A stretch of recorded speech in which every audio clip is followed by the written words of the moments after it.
Olá, meu nome é Makoto, eu sou professor adjunto do setor de rinologia da Escola Paulista de Medicina, e essa é uma aula sobre epistaxes voltada para os alunos de graduação em medicina da nossa universidade e também para os médicos residentes em otorrinolaringologia da nossa universidade.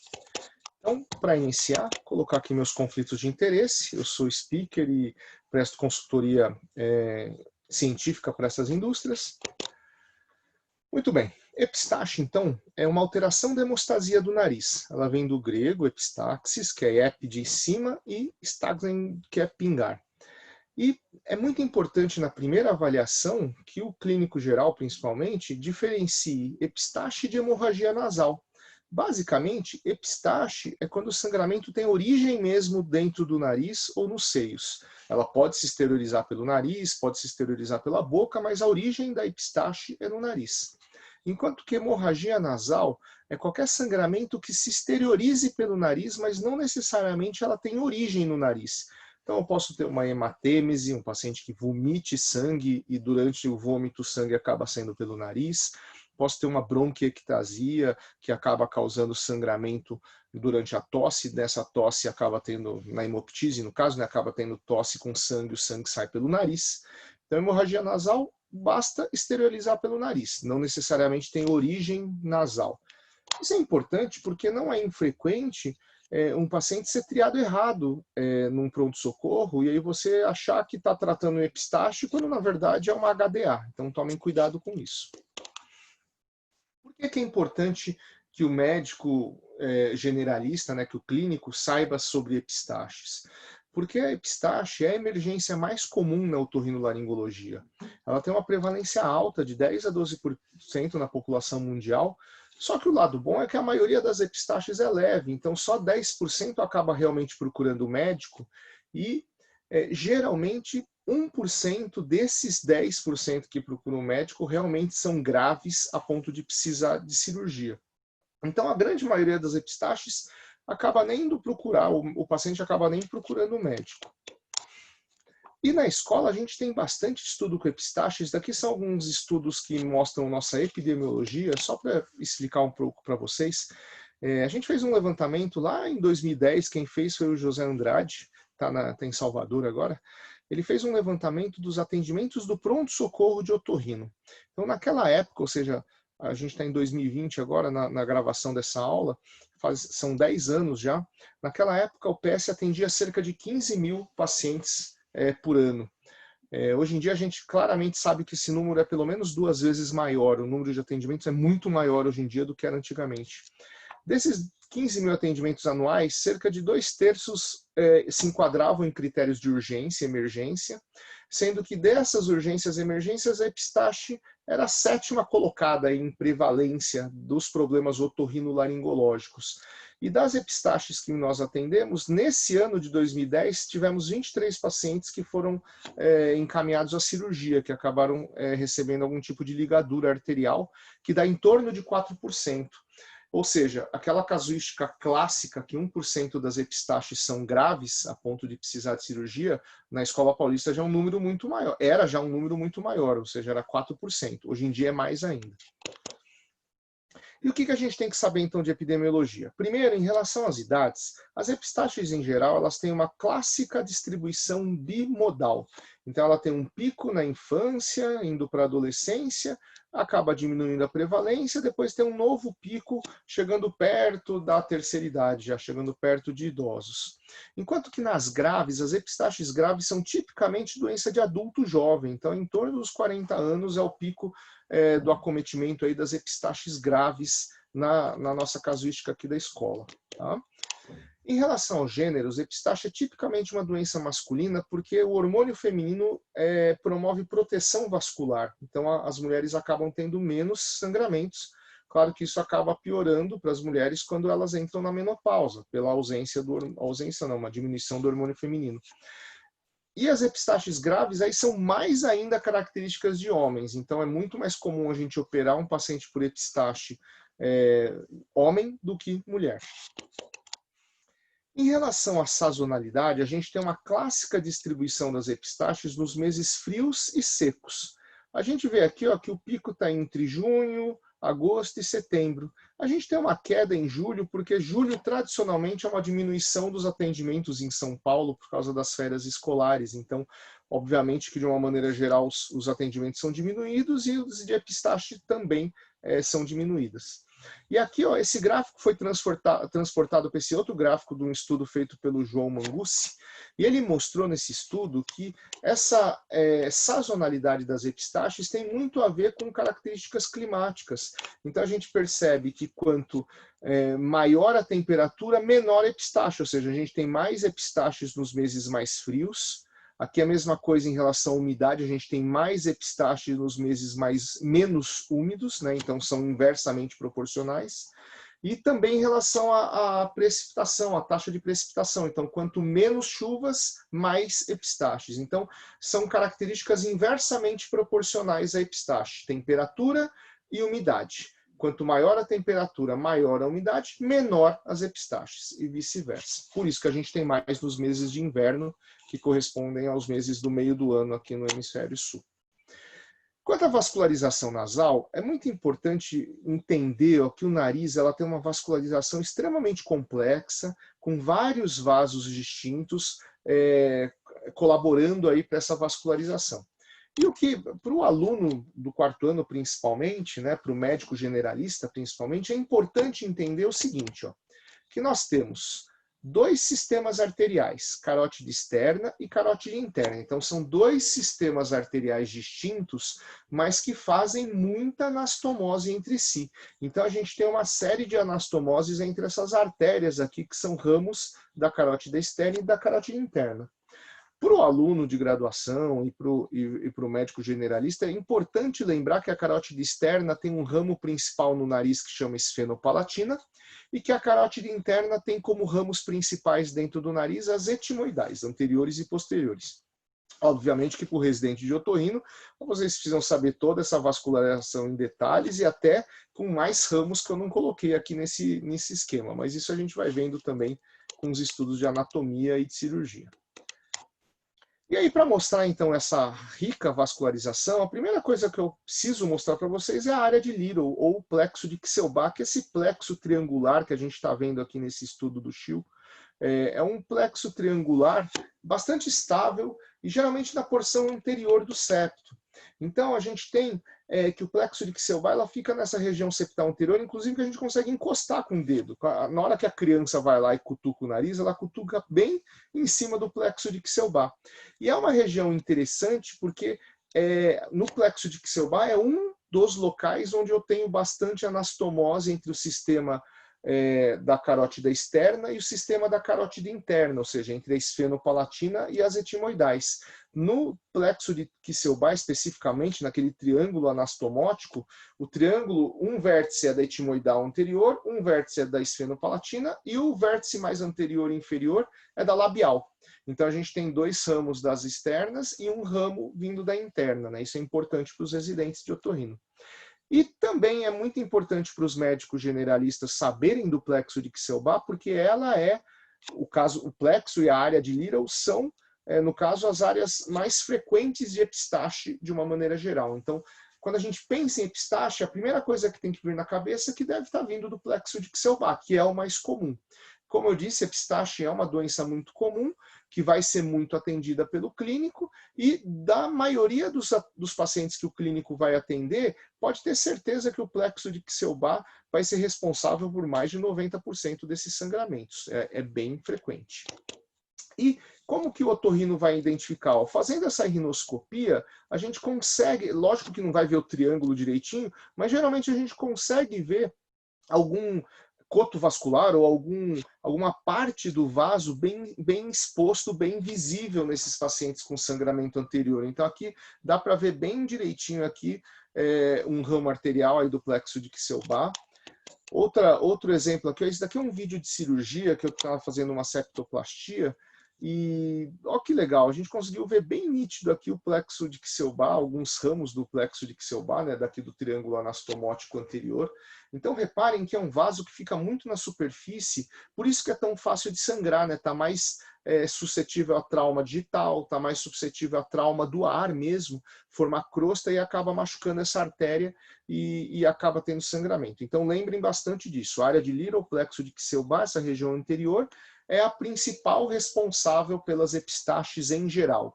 Então, se perguntar de onde que está vindo o sangramento, o mais provável é que seja do plexo de Kselba.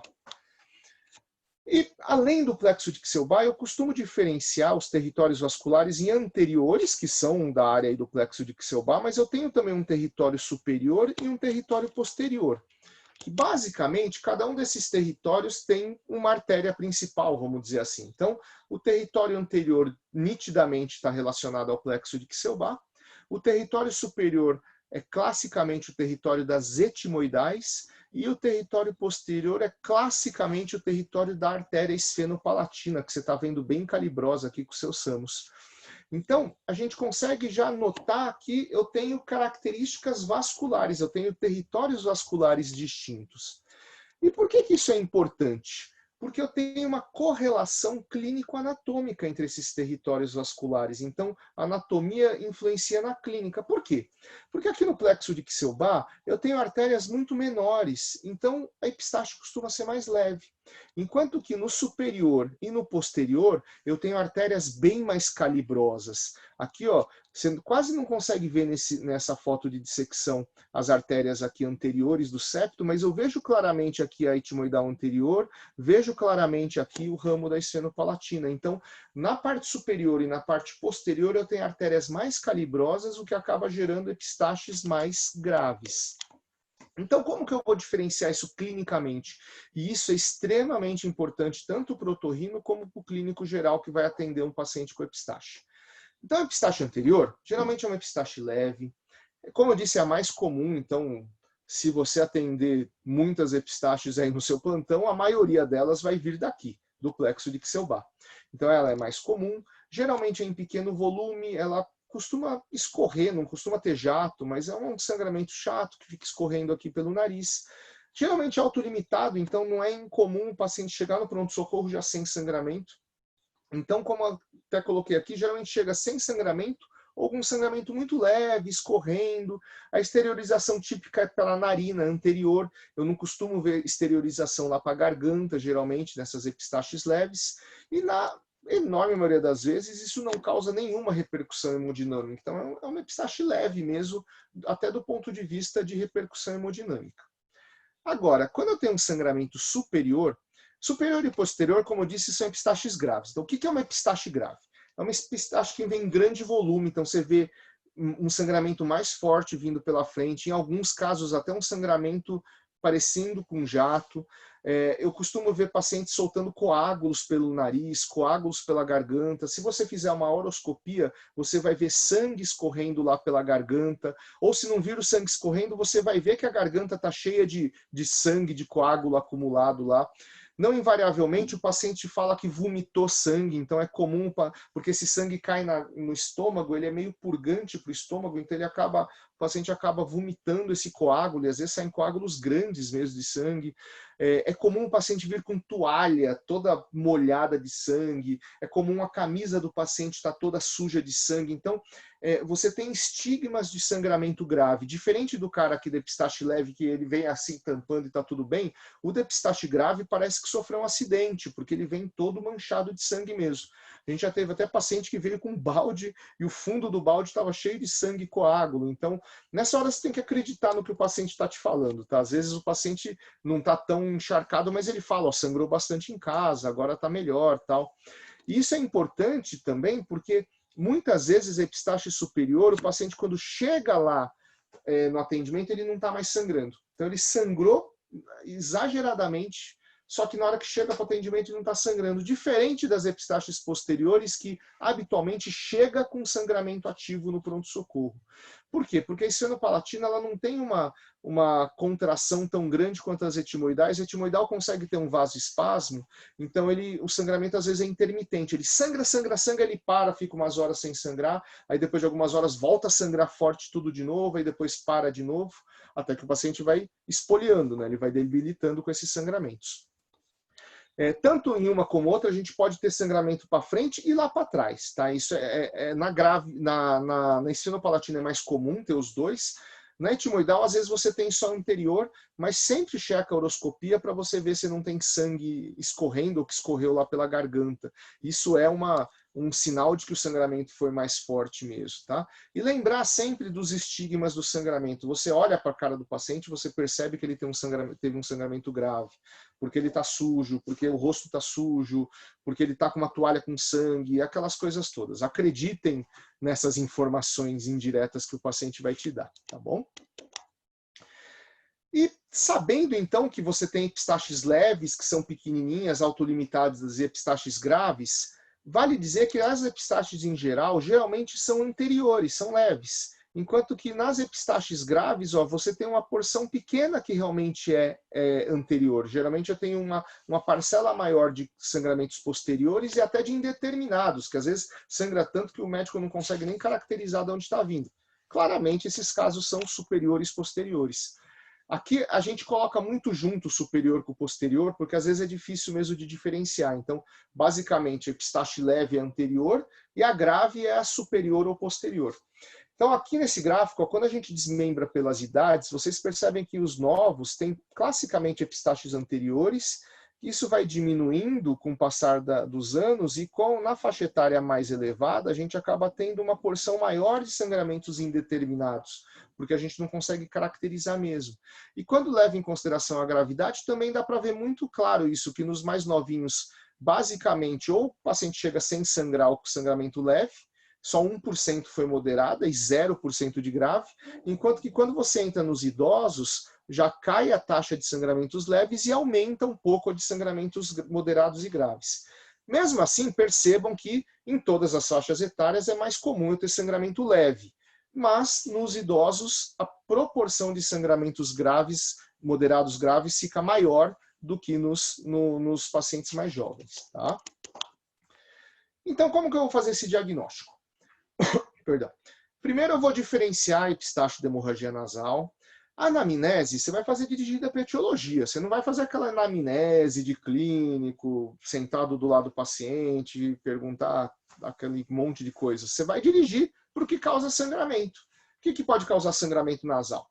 Trauma de nariz, coagulopatias, cirurgias prévias no nariz, uso de medicamentos. Lembra que o paciente às vezes nem considera esse medicamento, então investigue ativamente. Eles às vezes usam fórmulas que tem ginkgo biloba, ginseng, que podem causar sangramento também. Então tomem bastante cuidado. Às vezes eles usam hemorreológicos, né, tipo, no caso ginkgo biloba, tudo que acaba dando esse tipo de sangramento. Outro tipo de medicamento que pode favorecer sangramento são antidepressivos. O paciente usa antidepressivo acaba tendo sangramento maior do que quem não tem. Corpos estranhos, tamponamentos prévios. Então você vai perguntar coisas relacionadas ao nariz. E aqui é mais difícil para o clínico, tá? Isso é mais para o otorrino. Você vai fazer um exame físico, se possível, passando algum tipo de ótica nasal, ótica rígida ou flexível, para tentar fazer esse topo diagnóstico.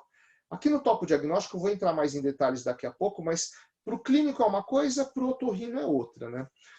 E a gente vai tentar solicitar exames sempre que possível e sempre que necessário. HBHT e coagulograma, acho que é importantíssimo em todo sangramento que é um pouco mais intenso, até para você ver se não está havendo repercussão em níveis hematimétricos. E quando você suspeitar de tumor, é bom fazer uma tomografia também, mas isso, claro, depois que você estabilizar o sangramento. Então, como eu falei, o que é o topo diagnóstico? O topo diagnóstico é localizar o ponto de sangramento, porque se você achou onde está sangrando, você resolve. A comparação que eu faço é com um encanador e um vazamento aí na tua casa. Se você achou o buraco lá do vazamento, do cano, você vai lá e fecha esse buraco, resolve sua vida. Agora, se você não achar o buraco, você vai ter que fechar registro, trocar cano, quebrar um monte de parede. Então, quando você sabe de onde está vazando, você resolve com facilidade. Quando você não sabe, dá mais trabalho. É a mesma coisa na epistaxe. Quando você sabe de onde está sangrando, é mais fácil de resolver. Quando você não sabe, os tratamentos acabam sendo mais agressivos até. E como eu falei, isso vai direcionar o tratamento e tem uma leve diferença entre otorrino e não otorrino. Porque para otorrino, a gente vai lá passar uma nasofibro, passar ótica nasal, vou achar onde está sangrando e vou tentar cauterizar esse ponto. Agora, para o clínico não vai ter acesso à endoscopia nasal, à nasofibroscopia, nada disso num plantão. E o clínico até não é treinado como otorrino para fazer o exame físico nasal. Então, para o clínico é mais difícil isso. Então, para os alunos aí da graduação, o que eu quero que vocês façam quando vocês estiverem num plantão de clínico e vier uma epistaxe? Eu quero que você tente, pela história e pelo exame físico, pelo aspecto do paciente, tente diferenciar se foi uma epistaxe leve, que é aquela pequenininha, que vem anterior, que não vai posterior, que não suja tanto a roupa, da epistaxe grave, que é aquele que sangra pra caramba, que sai coágulo, vai coágulo pra garganta, o cara vomita sangue, você faz horoscopia, tem sangue escorrendo, a roupa tá toda suja de sangue, o cara tá com toalha com sangue. Então, para o clínico, é isso que eu quero que você diferencie, quando é leve e quando é grave. Reparem que não tem uma coisa assim, uma condição sine qua non, é olhar e tentar diferenciar mesmo se sangrou pouco ou sangrou muito. Dessa maneira que eu falei, com roupa, com história, com essas coisas todas. Isso daqui é a foto do nosso kit epistaxe. O kit epistaxe foi criado pelo Luciano Gregório lá em 2013, quando ele era fellow ainda, meu fellow da rinologia. E isso foi uma coisa fundamental, porque você tem que estar preparado para atender epistaxe. Num plantão de otorrino, então, para os médicos residentes de otorrino, é fundamental que você tenha isso daqui. Eu estou super feliz que depois de uma live que a gente fez da Associação Brasileira de Otorrino, eu fiquei sabendo, pelos residentes de outros serviços, que eles têm feito também um kit epistaxe local para facilitar o atendimento. Basicamente é o seguinte, na hora que vem a emergência, você quer pedir a pinça, quer pedir o algodão, quer pedir a cuba, ninguém acha onde está. É igual atendimento de parada. Por que você acha que tem um carrinho de parada? Porque na hora que está atendendo, se tiver tudo separado e tiver que trazer, não dá tempo. É a mesma coisa na epistaxe, então tem que ter um kit epistaxe. No nosso kit epistaxe, então, a gente tem uma cuba ou cúpula, tem espéculos, tem pinças baionetas, que são essas daqui, tem aspiradores de nariz. É bom ter algum tipo de vasoconstritor, como Afrin, Aturgil ou adrenalina, que está aqui. É bom ter o ácido tricloracético para fazer a cauterização, aí mais no caso dos otorrinos, o clínico não vai fazer isso. É importante ter um anestésico em gel, um spray para você anestesiar o nariz para os tamponamentos, tá? Porque tampão dói. Água destilada para insuflar o fólio aqui do tampão, algodão e gás, e algodão principalmente para a gente colocar a solução de vasoconstritor. A sonda Foley, que é um dos tampões, eu vou mostrar para vocês. Seringas, esparadrapos, e hoje em dia, né, com a questão do Covid, você tem que ter o equipamento de proteção individual também, isso é muito importante. E aí, o que você vai fazer primeiro no atendimento, depois que você conversou? Na verdade, a gente faz tudo ao mesmo tempo, tá? Vai conversando e já vai fazendo esse tratamento inicial. Então, a gente faz aquele ABCD do trauma, até porque às vezes o sangramento é tão grave que o cara começa a entrar em choque. Então, é importante ter via aérea pérvia, checar a respiração, aí para circulação, aquelas coisas de sempre. Mas supondo que o paciente está estável desse ponto, o que eu vou fazer dentro do nariz? O que o otorrino faz de grande diferença em relação ao clínico é exatamente isso daqui, ó. Então, quando o paciente chega no pronto-socorro com sangramento, o que o otorrino faz é aspirar coágulo, né?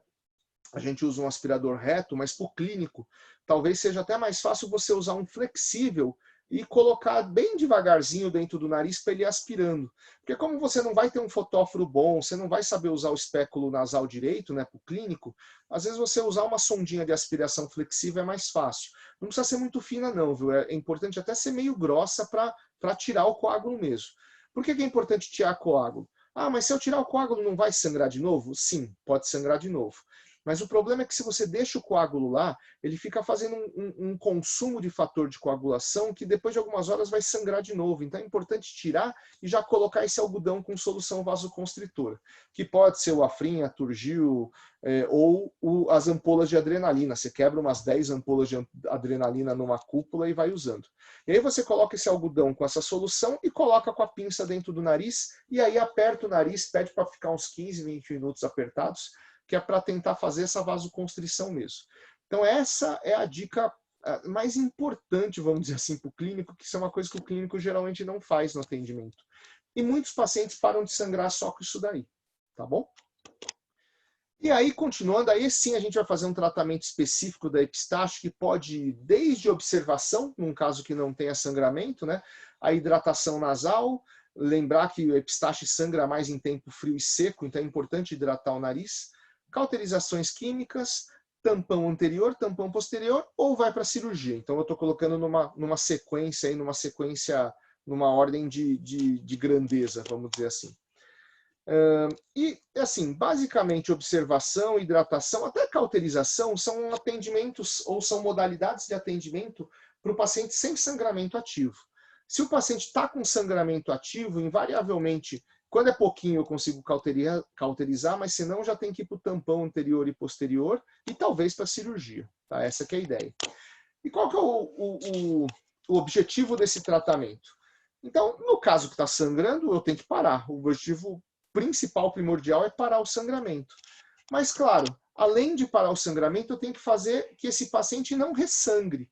Então, por isso que eu falo em hidratação nasal, tem que ter cuidado com o nariz, que não adianta eu parar agora, depois de tirar o tampão, volta a sangrar. Então, a ideia é que ele fique bem ao longo do tempo. E lembrar, então, que a gente tinha a questão da gravidade da epistaxe, então eu vou colocar mais ou menos de acordo com essa ordem aqui, de ausente, leve ou moderada grave. Então, quando não está com sangramento ativo, o que eu posso fazer? Perdão.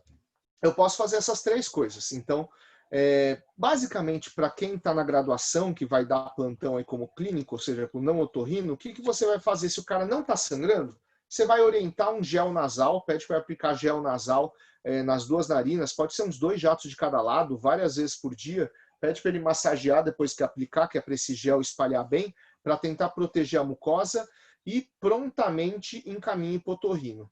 Se você achar que é tranquilo, encaminha para um otorrino ambulatorial, mas às vezes vale a pena até encaminhar para hospitais que têm otorrino de plantão, que é para ele fazer essa avaliação já mais breve desse paciente com epistaxe.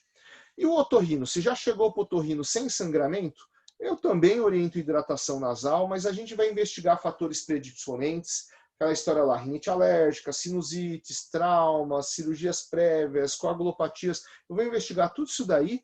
E se eu vir aquele vaso proeminente que eu não mostrei na foto do plexo de Kselbach, se a gente vir um vasinho bonitão daquele jeito, você cauteriza. Que aí você vai fazer com que ele lembre daquela coisa da prevenção das recidivas, né? Então você vai prevenir que esse paciente ressangre. Tudo bem? Aqui, então, lembrando de novo, né, se tivesse vazão visível assim, o que eu faço? A gente gosta lá na escola de fazer cauterização com ácido tricloracético. É o mesmo ácido tricloracético que a ginecologia usa, por exemplo, só que na gineco eles usam 20% a 30%. Aqui na otorrino, o ideal é usar o ácido tricloracético a 70%, 80% ou até 90%, que a ideia é que queime mesmo. Você vai queimar essa mucosa para esse vaso esclerosar. E basicamente, você até pode fazer em sangramento bem levinho, mas quando está sangrando ativo, esse sangue ativo ele meio que lava o ácido tricloracético que você aplica com o algodão. Então ele acaba não cauterizando nada. Então ele tem que estar meio que sem sangrar. E aí lembrar de anestesiar sempre o nariz, lembra, cauterização e tampão doem, então tem que anestesiar bem. E aí a gente vai fazendo círculos concêntricos ou espirais, né? Então eu vou fazendo ou círculos concêntricos ou faço uma espiralzinha mesmo, sempre do exterior para o ponto de sangramento. Por quê? Porque aí você começa no exterior, você vai interrompendo o fluxo de sangue para essa região interna até que você chega lá no ponto de sangramento mesmo, com a cauterização.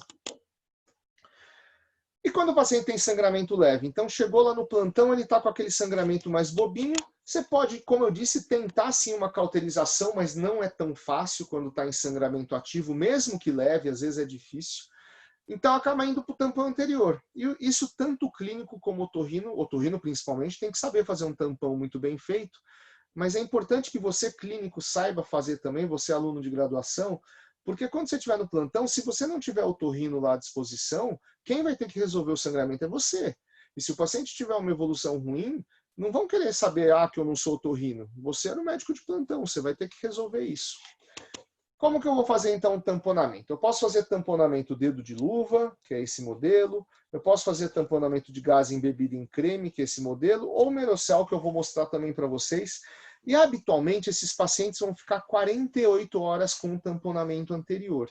E aí acaba voltando, depois de 48 horas, para retirar o tampão e reavaliar. É muito importante. Na verdade, é controverso até, melhor do que muito importante, o uso do antibiótico em pacientes tamponados. Eu acabo usando de rotina, mas tem estudos que falam que talvez nem precisasse do antibiótico para prevenção do choque tóxico.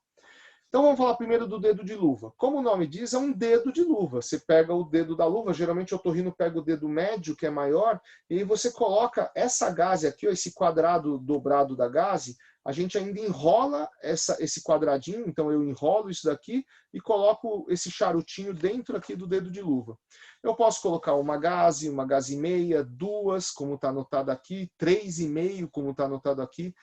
Para o otorrino, é tranquilo colocar um dedo de luva de uma gaze e meia ou duas gases, não é tão difícil. Agora, para o clínico que não está habituado a fazer tampão, não é uma coisa tão fácil. Então, a dica que eu dou para vocês é, se for fazer o dedo de luva, faz com uma gaze só. Pega uma gaze, a gaze é dobrada em 4, né? Pega essa dobra de 4 toda, e aí você enrola e coloca aí dentro do dedo de luva. Pode dar um ponto com nylon aqui para você ancorar, né? Para o cara não ter risco de aspirar. É super raro de acontecer, mas eu já vi história de paciente aspirar o tampão, esse tampão e parar no brônquio. Então é bom sempre dar uma ancorada, passa um ponto, depois fixa o ponto aqui no nariz. E como eu disse, vai ficar 48 horas. Olha como é o tampão de gás. No tampão de gás, eu vou pegar aquele quadradinho da gaze dobrado e vou abrir. Então, abrir as quatro porções da gaze, né? E aí você vai lambuzar isso daqui com algum creme, qualquer coisa de creme. Creme de antibiótico, creme de corticoide, de antifúngico, o que tiver lá. Então, você pega algum tipo de creme, lambuza aqui essa gaze e aí você enrola essa gazezinha. Ela vai ficar desse jeito, ó. Ela fica fininha. Então, ela cabe bastante gás aí dentro do nariz até, viu? Para o clínico, ó, a gente vai empilhando.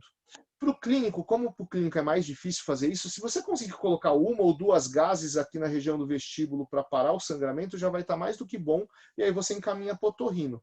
Agora, o otorrino, 2 gases já é um pouquinho, acho que é fraco até. Então, o ideal para o otorrino é colocar entre 3 e 4 gases dentro desse nariz.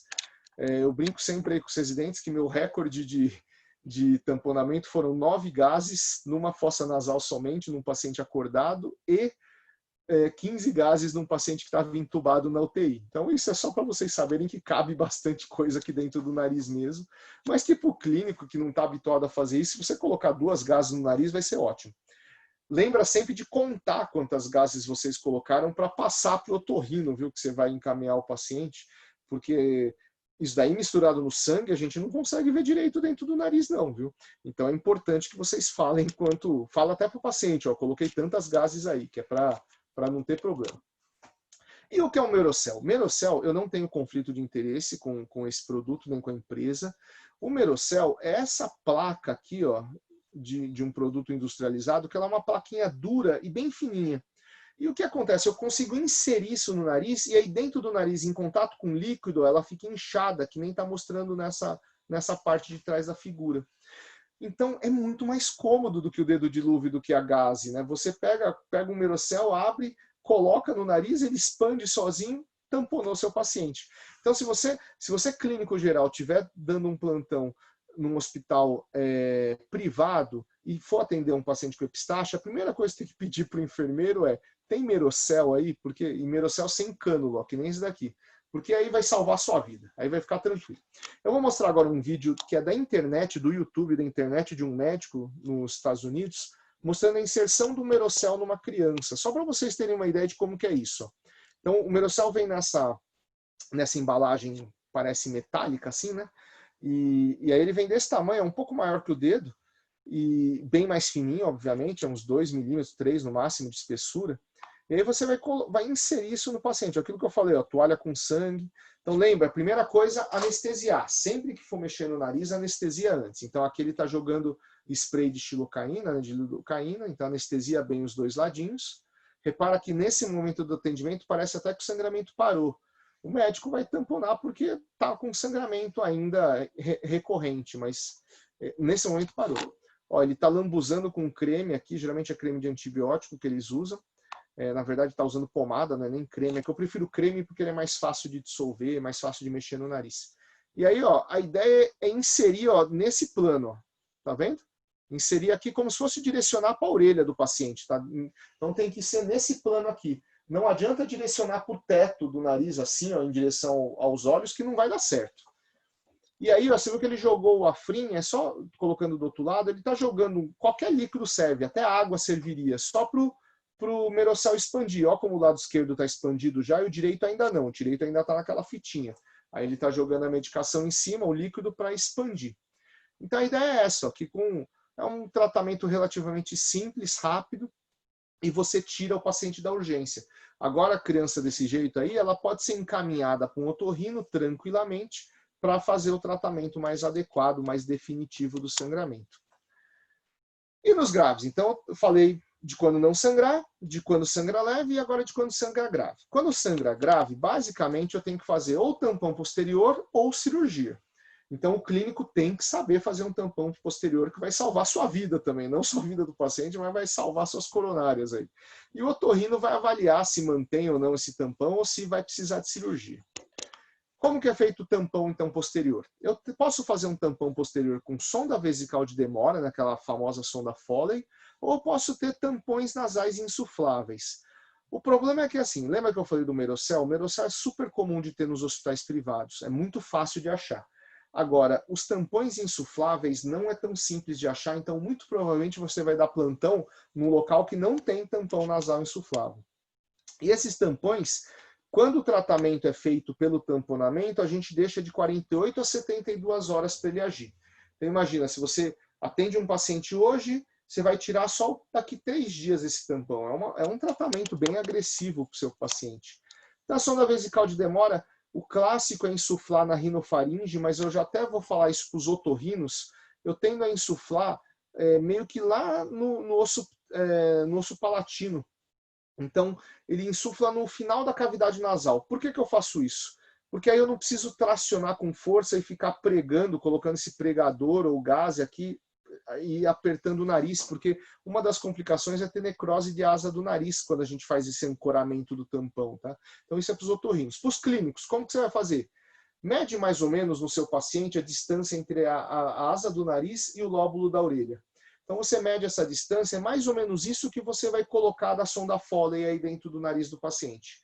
Então você anestesia bem, coloca a sonda Foley, insufla, pode insuflar de 10 a 20 ml de água destilada. Evitem soro fisiológico, porque às vezes o cloreto de sódio cristaliza no balão e pode romper o balão.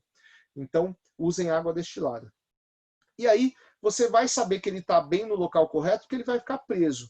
De novo, para os otorrinos que acabam colocando na rinofaringe, você tem que puxar com força para fazer o curativo externo aqui. Se você conseguir insuflar aqui, ó, nessa região posterior do nariz, o Foley vai ficar preso por si só, você não precisa tracioná-lo para mantê-lo no lugar. E é um tipo de balão insuflável aqui de tampão. Ó. Ele tem 2 balões, um aqui posterior, que vai insuflar na rinofaringe, e um no meio aqui, que vai insuflar na cavidade nasal. Então essa que é a ideia dos tampões nasais insufláveis, tá bom? Só que qual que é o grande problema desse tamponamento posterior? Ele falha em metade dos casos. Então, se eu faço aquele tratamento como definitivo de tamponar, esperar 3 dias para depois tirar o tampão, metade desses pacientes vai ressangrar em algum desses momentos, ou durante o tamponamento ou até depois do tamponamento.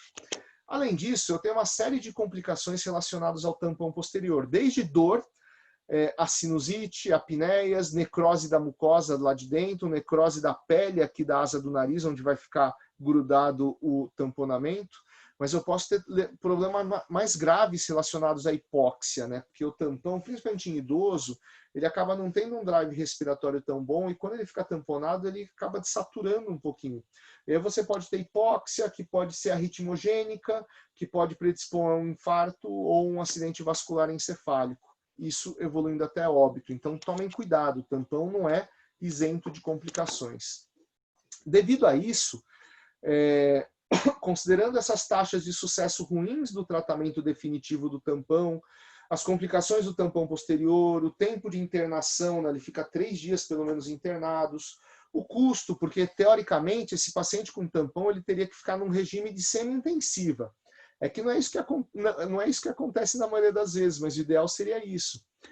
E somado a isso, a evolução da cirurgia endoscópica e da anestesia venosa total, hoje em dia não, já faz pelo menos 10 anos, 10 para quase 20, né, se você olhar esses artigos, então já faz bastante tempo que o tratamento cirúrgico tem sido considerado a primeira opção em epistaxe grave, ao invés do tampão posterior com tempo prolongado. Então, só para deixar bem claro, não é que você não vai tamponar, o cara está sangrando grave, você precisa fazer um tampão posterior.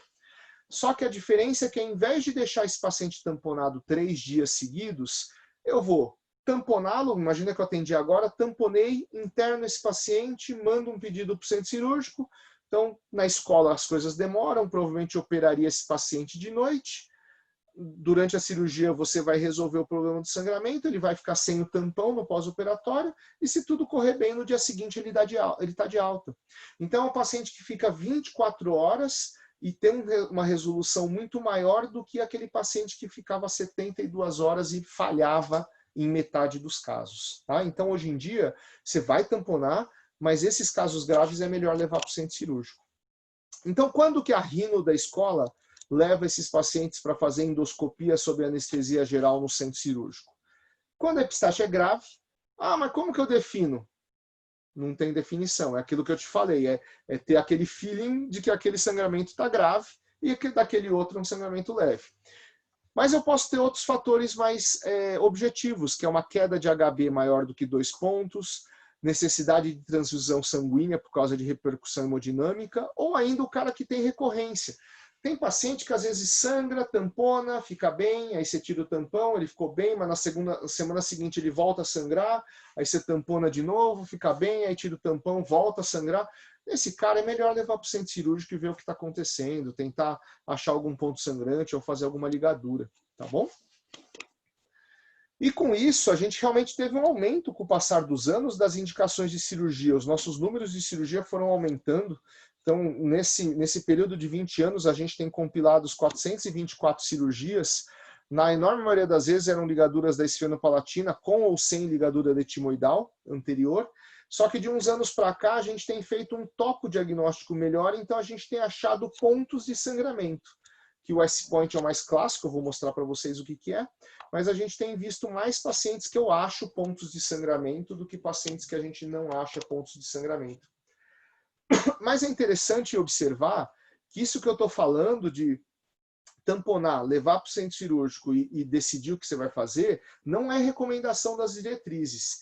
Então, a diretriz britânica fala que a cirurgia só deve ser considerada quando o tratamento falha. Então, você passou o tampão e continuou sangrando. Aí que você opera. A gente não, a gente acha que tem que tamponar e levar para o centro cirúrgico, independentemente de sangrar ou não.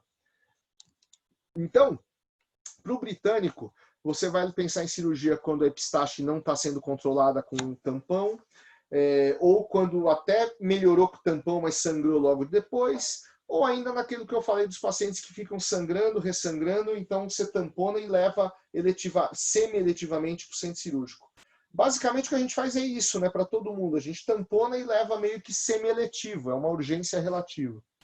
Já a diretriz americana, ela fala que você deve pensar em cirurgia, né, ou o médico deve avaliar ou encaminhar para quem possa avaliar os candidatos à cirurgia nos pacientes com epistaxe persistente ou recorrente, não controlado por tamponamento ou cauterização. Então, para o americano, cirurgia é só se realmente falhar tudo de tratamento clínico.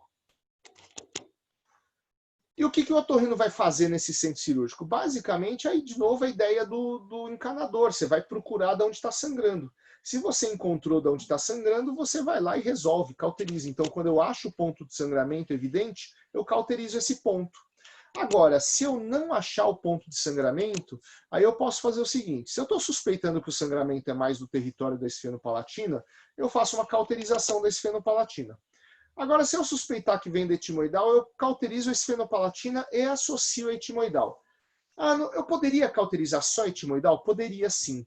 É que isso é uma coisa nossa da escola. Lá nos primórdios, aí, há 20 anos, quando a gente começou a fazer muita cauterização de esfenopalatina e de etimoidal, a gente começou a ter falhas na cirurgia quando a gente só abordava etimoidal. Então, por isso que na escola a gente aborda esfenopalatina com etimoidal. Mas poderia sim abordar só etimoidal, não tem problema. E como que eu faço esse topo diagnóstico? Então, topo diagnóstico, primeiro tem que ter endoscópio. Sem endoscopia nasal, você não vai achar de onde está sangrando. Os sangramentos posteriores e superiores tipicamente não são visíveis pela rinoscopia. Então, você precisa passar o nasofibro ou, no caso, levar para o centro cirúrgico para fazer endoscopia nasal, sob anestesia geral. E aí, a gente desenvolveu na escola uma avaliação endoscópica sistemática que eu consigo pegar toda a cavidade nasal. Basicamente, eu vou de frente para trás e de cima para baixo. Então, eu olho primeiro no teto, vou de anterior até posterior, aí eu volto. Aí eu olho entre a concha média e o septo, vou até o final, volto. Aí eu entro no meato médio, abro tudo, volto. Aí eu vou embaixo, entre a concha inferior e o septo, volto. E depois vou no meato inferior para ver o meato inferior direitinho da concha inferior e aí volto. Eu não posso usar vasoconstritor e tem que ser sem hipotensão, porque senão o pedículo retrai e você não acha de onde está sangrando.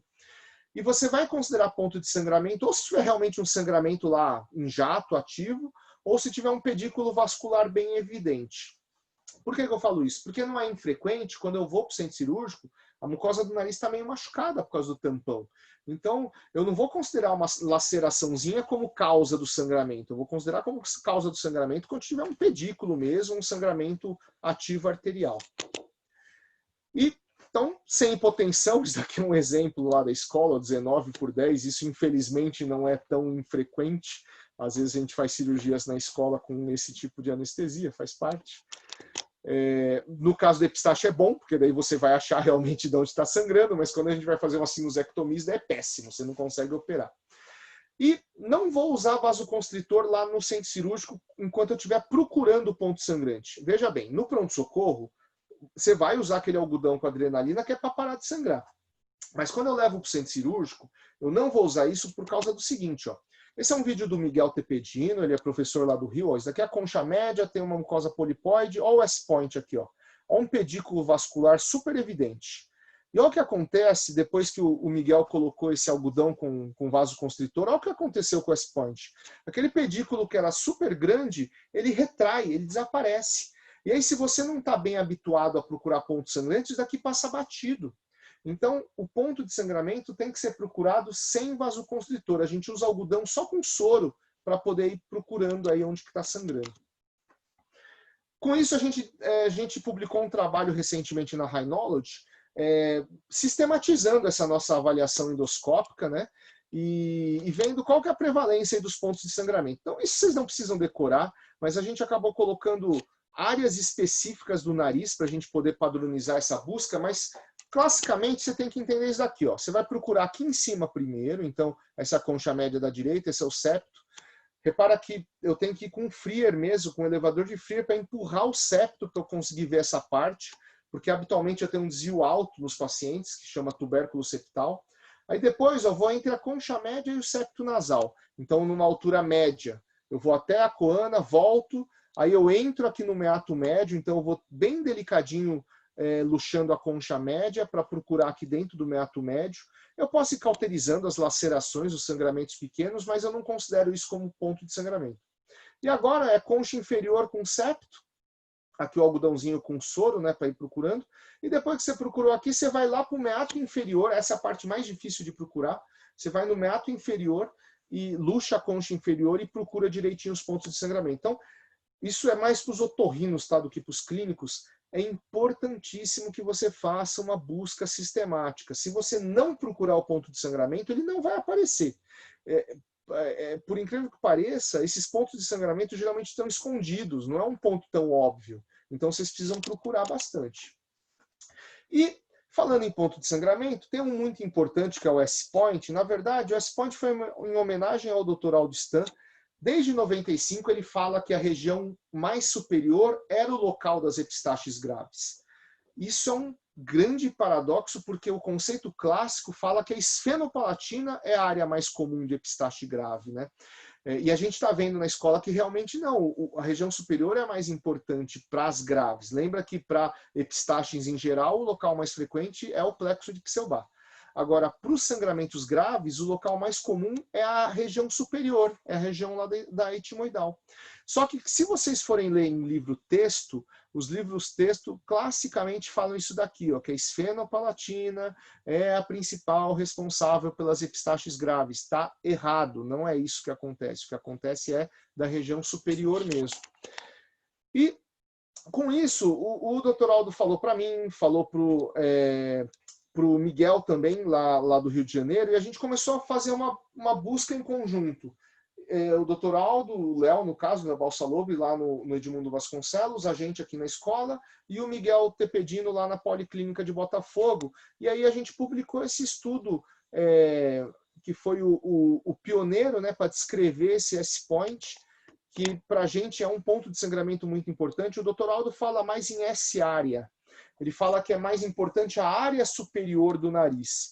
Mas eu, o Miguel e o Léo, a gente preferiu o S-Point porque em muitos casos a gente encontrava isso daqui, ó, é um pedículo vascular muito evidente que tem um sangramento em jato mesmo. Esse pedículo vascular geralmente é no septo, e é no septo, nessa região, ó, próxima da axila da concha média, próxima da inserção da concha média. E parece uma coisa óbvia, mas como é que ninguém achou isso antes? Vocês estão falando isso agora? É porque essa região geralmente está escondida pelo aquele desvio septal, pelo aquele tubérculo septal. Então não é uma região tão óbvia da gente procurar não dentro do nariz.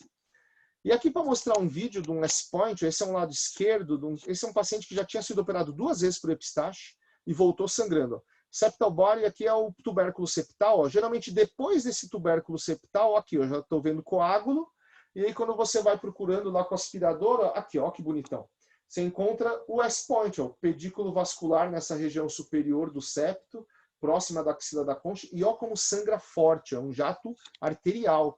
Tanto que esses pacientes têm queda de 4 a 6 pontos de HB. Não é um sangramento leve, não, é um sangramento grave. E antigamente, esse sangramento batia na parede lateral e ia para a garganta, por isso que o pessoal achava que era da esfenopalatina, porque ele sangrava lá por trás, quando na verdade o sangramento é superior. Aqui só para mostrar um outro vídeo de um S-Point, mesma coisa, o lado esquerdo, concha média, repara que tá, ó o tubérculo septal como atrapalha, né, aqui. E você tá vendo que tem uma pulsação aí, tá sangrando. Aí quando a gente consegue passar o tubérculo, ó, você vê direitinho um jato arterial aqui do S-Point. Então são sangramentos graves mesmo, que sai muito sangue, o paciente tem bastante queda de HB. E a gente percebe que esses sangramentos que tem um ponto de sangramento específico, eles têm quedas maiores mesmo do HB, viu? Isso para os residentes de otorrino, os sangramentos aqui do alto são mais graves do que a gente tem visto do que a esfenopalatina, tá? E quando vem do teto mesmo, né, não é nem do septo nem da parede lateral, quando vem do teto do nariz, aí o sangramento é mais grave ainda, porque parece que vem um ramo direto da etimoidal mesmo, sabe? Só que além do S-Point, eu posso ter outros pontos. Não é só o S-Point que existe na nossa vida. Então, eu posso ter pontos de septo alto, ó, aqui, ó, bem aqui no altão. Tá vendo? Aqui é o teto já. Ó. Bem alto. O S-Point seria nessa região. Então, aqui eu posso ter sangramentos bem no septo alto, que você vai lá e cauteriza. Eu posso ter na concha média, na parede lateral. Isso são só alguns exemplos. Ó. Bem aqui a concha média, a parede lateral. Aqui, ó, bem na cauda da concha. Procura. Aqui, achamos. Ó, ó o jato de sangue. Então, eu posso ter sangramentos em vários pontos, tem que procurar. Por isso que na escola a gente faz essa busca sempre sistemática, sempre da frente para trás e de cima para baixo. E esse estudo aqui da Rhinology que a gente publicou, ele além de sistematizar essa busca, essa avaliação endoscópica, a gente também tentou ver qual é a porcentagem de cada ponto de sangramento. Então, de novo, não precisa decorar o nome dos pontos, mas é muito importante. Isso aqui foi um estudo feito no ano do Fellow da Gabi e do Vinícius. Eles operaram 61 pacientes de epistaxe nesse período. Só que, claro, para o estudo a gente tirou pós-operatório, tirou trauma, pós-trauma, né? Então, de 61 caiu para 53 cirurgias. E dessas 53 cirurgias, olha que interessante, ó, eu acho o ponto de sangramento em 70%. Então, 7 em cada 10 você acha de onde está sangrando, só em 30% que eu não identifico. E aí é legal vocês entenderem, em verde são os pontos de sangramento que são do território da etimoidal. Em azul, os pontos de sangramento que são território da esfenopalatina. Olha a diferença. É muito mais frequente vir sangramento lá do teto, da região superior, do que da região posterior do nariz. Então, de novo, em questões na escola, isso está sendo mudado. Eu acho que daqui a alguns anos os livros texto vão mudar. Qual é a origem do sangramento da epistaxe em geral? Plexo de Kselbach. Qual é a origem das epistaxes graves? Região superior do nariz, tá? Território da etimoidal. Se você fizer as contas aqui, ó, dá quase 50% dos casos aí vem da região superior do nariz. Aí você tem 30% que não acha e uns 20% que vem lá da esfenopalatina. Então aquela história de que a esfenopalatina é a principal responsável é mentira, tá? A gente está provando que são as regiões superiores do nariz que sangram mais. E aquilo que eu falei, que tem que procurar, ó, até 2015 a gente não fazia busca endoscópica, avaliação endoscópica sistemática. Então, ó, em 100% dos casos eu não sabia de onde estava sangrando, a gente ia direto para fazer ligadura de esfenopalatina. Aí, a partir de 2016, a gente começou a fazer uma certa busca. Na verdade, em 2016, a gente só procurava S-point. Tanto que ó, 30% era de S-point, 6% de outros pontos e 63% não achamos. Aí, a partir de 2017, a gente começou a fazer essa busca sistemática. E aí, quando a gente começou a fazer a busca sistemática, olha que interessante, ó. É a minoria dos casos que eu não acho ponto de sangramento. Na verdade, eu acho sangramento na maioria dos meus pacientes. Então, o S-point é muito importante, mas mesmo assim eu tenho vários outros pontos de sangramento que podem ser encontrados dentro do seu nariz. E por que eu tenho que encontrar o ponto de sangramento? Fala, para que eu quero encontrar ponto de sangramento? Só para dizer que achei um ponto de sangramento? Claro que não. Esse é um estudo que foi feito pelo Paulo Saraceni e pelo Léo Akatalsu, quando eles eram residentes ainda do nosso departamento. E eles levantaram 11 anos de pacientes operados aí do nariz por epistaxe. E olha que interessante, ó. Nessa época, a gente não fazia busca sistemática, tá? A gente ia direto para a ligadura da esfenopalatina. Então, quando a gente não fazia busca sistemática, fazia só esfenopalatina, tinha um sucesso de 86%. Então, 13% falhava. E aí, ó, quando a gente compara com os dados desse último trabalho, que é do ano da Gabi e do Vinícius, aí eu coloquei todos os pacientes, sem os critérios de exclusão. Então, a gente operou 61 pacientes, 61 cirurgias, né, em 58 pacientes, porque 3 foram falhas. Então, olha que interessante, eu tive 3 falhas em 58 pacientes.